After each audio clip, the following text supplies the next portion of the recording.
Hey guys, welcome back to another video. This is Gabe with Indigo Software, genuine Microsoft software for less.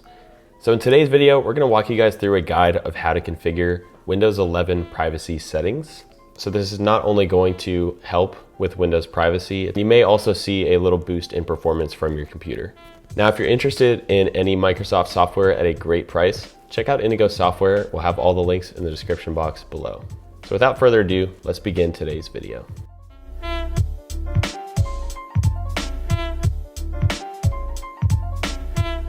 All right, so the first thing that we're gonna take a look at is what's called a privacy dashboard. Now this is available on the internet via Microsoft, and it's essentially a data collection stored by Microsoft on their servers. So we'll put the link on the video right here if you wanna go check this out. And then once we're here, we just sign in with our Microsoft account. And once you're signed in, you're gonna see something that looks like this. So by scrolling down, I can see certain types of information that Microsoft has on record. So we have app and service activity, search history, location activity. So a lot of things you might not even be aware that Microsoft has. And if you want to get rid of this, you have the option to clear it, which will entirely remove it from their servers. So for example, I can click down on this button right here and clear all app and service activity. So you can see it prompts me with a message here. I'll press clear. And then it's gonna give me an option to actually clear this every so often, but I'm okay with how it is for now. So if you're interested in any of this data that Microsoft is storing, the privacy dashboard is a great place to check it out. Now, the next thing on this list is the diagnostic data viewer. So you can access this within settings. So settings, down to privacy and security. And then we're gonna scroll down towards the bottom here. And then under Windows permissions, we have diagnostics and feedback. And then we're gonna drop the arrow next to diagnostics and feedback. All right, and then once in diagnostics and feedback, down a little bit here is view diagnostic data. So I drop that down, and if I turn this on, this is gonna store this diagnostic data on my computer. And if you haven't already downloaded the viewer, you're actually gonna have to download it from the Microsoft Store, which will only take a couple seconds. And then once I've installed this and opened it, I can see all of the telemetry and data that's being shared back with Microsoft. Now, I actually don't have a whole lot of data in here, but you most likely will if you've been using your computer for a long time.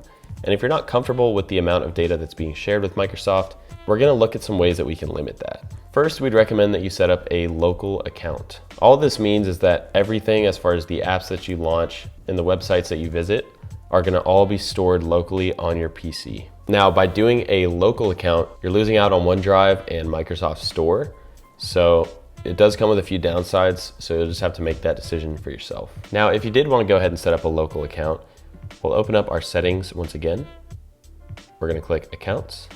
And if I scroll down just a little bit here, we'll click on Your Info. And then right here, stop signing into all Microsoft apps automatically. Okay, and then once I click that, we can see that I now have a local account set up. Now next, we're actually going to configure some of our data sharing settings. We have a little bit of control over that within our operating system. So back in settings and down at privacy and security. So at the very top, we'll click Windows Security. And then we're going to click on virus and threat protection. And then scrolling down a little bit, we can click on Manage Settings. Now with this on, it's sending information back to Microsoft, and Microsoft is going to help you determine whether or not a site you're visiting is malicious. So this is one area where data is getting shared with Microsoft. You could turn this off if you don't want it shared, but I'm gonna leave this on because I do in fact want their virus and threat protection. So we'll move along to the next thing. Now, next thing on the list is Find My Device. So I currently have mine off. Again, the decision is up to you. If you're confident you're not gonna lose your computer, if it's a desktop or something like that, then you can switch this off and the device's location is not going to be shared with Microsoft. Now back in privacy security, I'm gonna click General. And as you can see, I already have all of this turned off.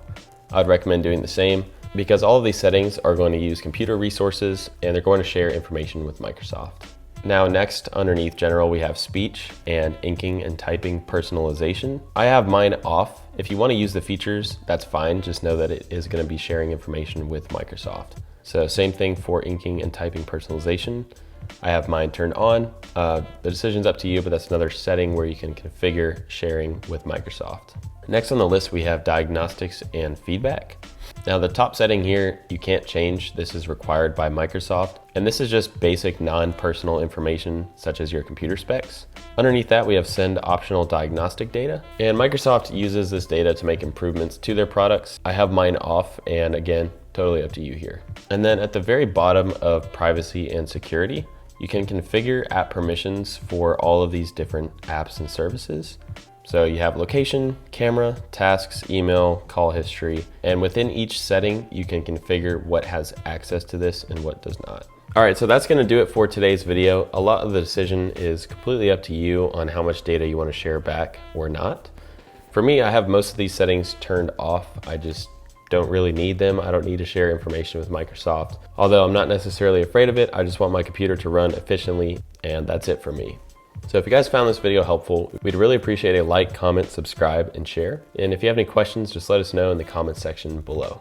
Now, if you're interested in your own copy of Windows 10, Windows 11, or a lot of different Microsoft software at a great price, check out Indigo Software. We'll have all the links in the description box below. So thanks for watching, and we'll see you guys in the next video.